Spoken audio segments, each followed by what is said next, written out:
My name is Shivani Shitore and I am from Pune. I completed my civil engineering from DY Patil and just decided to pursue MS in UK and just approach Zoom abroad. So they helped me a lot.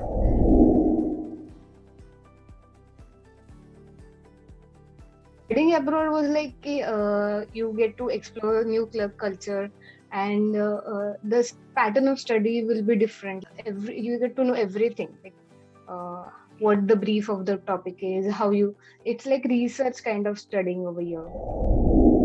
Because some of my friends are completing their MS in India and they are just going through like how we completed our degree. That is the only pattern in MS in India, but it's very different in UK. So I thought it would be better to study abroad because you will get to know many things. The reason of studying abroad was like um, the pattern of studying in India is very different. It's like mug up and all this thing.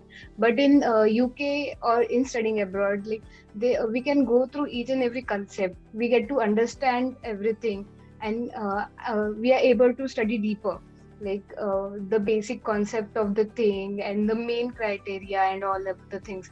But in India, I don't think so. Like there is no practical knowledge available in India. So in UK, it's like great studying over here. When I decided to study abroad, I was knowing like I have to invest lots of money. But the thing was in my mind when you explore uh, work globally, then you get some new opportunities. And in Oxford Brookes University, it's like there is lots of seminars and everything regarding career.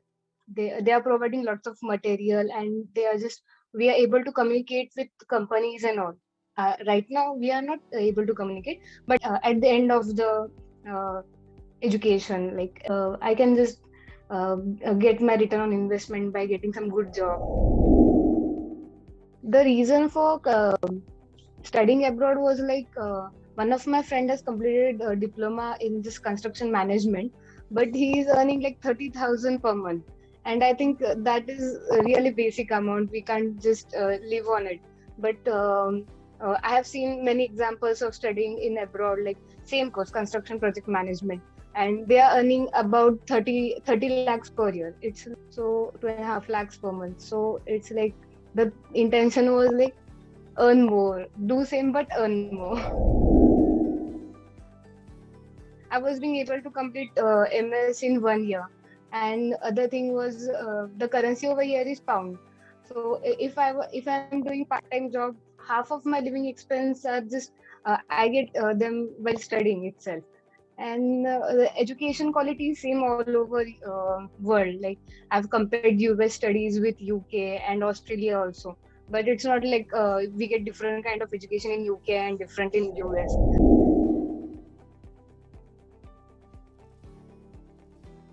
The most difficult part of all this process was like starting with the selection of country. Like I was so confused between UK, US, and Australia.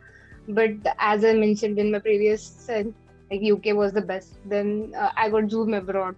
Like, they helped me a lot from starting of the process. Like you can just select UK because UK has this disadvantage and all.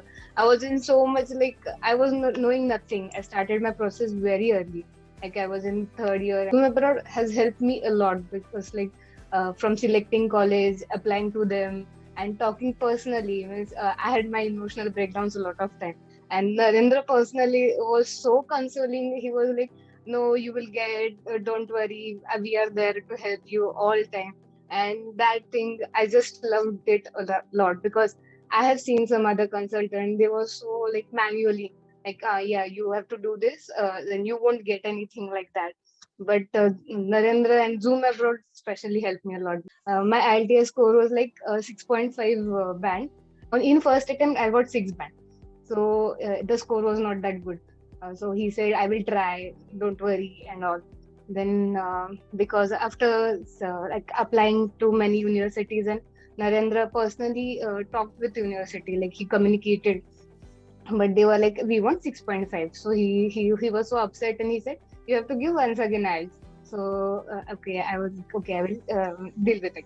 So the second time I got my 6.5 band, but it was like in one section I received less mark. So I was like, "Okay, I've decided to complete my MS and I'm not getting all this thing," and I was so depressed. And Narendra was like, "No, wait, I will just talk to universities. You have scored overall good marks, so don't worry." So he was like calling university again and again for me, and finally university agreed upon it. Like, okay, we can consider because that is the eligible score for visa also, and for getting into university also. But it was like zero point 0.5 bands less. So like that thing just touched me a lot because he was every time with me whenever I was facing some difficult situation. The personal attention, like they call each and every student, like they check on every student, like if I'm out of reach, so he will message me what happened, where are you, where are your process and all. Means did university reply. Like, the personal attention is the main thing of Zoom Abroad. Like,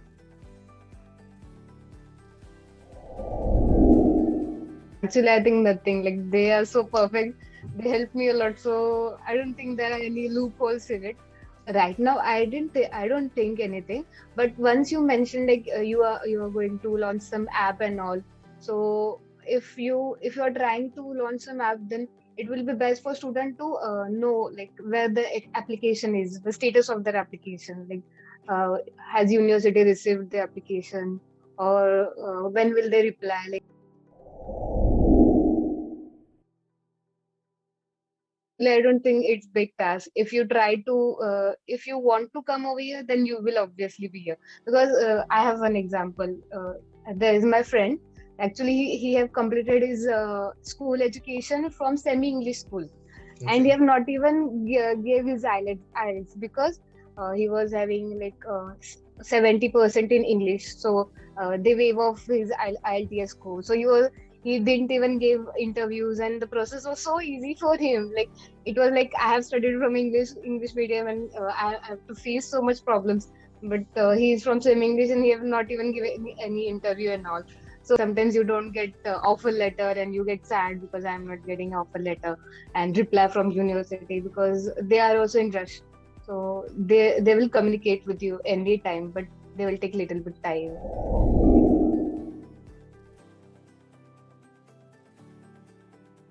Their reaction was like they just first they ignored me. Like, they were like, "You're not gonna go anywhere. You're going to study in India only." And they were saying like, "You should give MPSC and UPSC and try to get a government job and all." But I was so firm in my decision. I want to go abroad and study over there and explore globally. But they were like, "No, you are small and you can't just handle this thing." And they were stubborn in that. Like, I have just convinced them. They got convinced like 3 months prior when I was coming to UK. So it was very difficult for me to convince over them. But I was like, no, I have to go. I'm not staying in India. And I just completed all my process by myself. Like, I have not involved my parents a lot in this abroad journey. So they were like, yeah, she's able to do things. So she can handle studying abroad.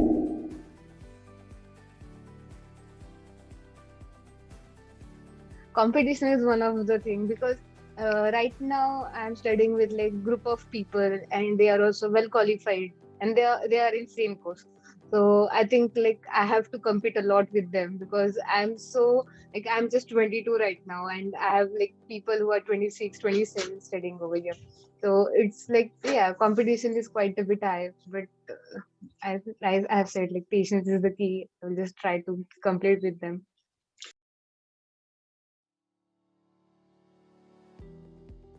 Two friends of mine staying with me, so they have helped me a lot with my emotional breakdown. Like, I have broken down once. Like, I was crying, like, why I've selected to come over here. I've just left my family in India. But it was like, if you want to achieve something, you have to leave something also.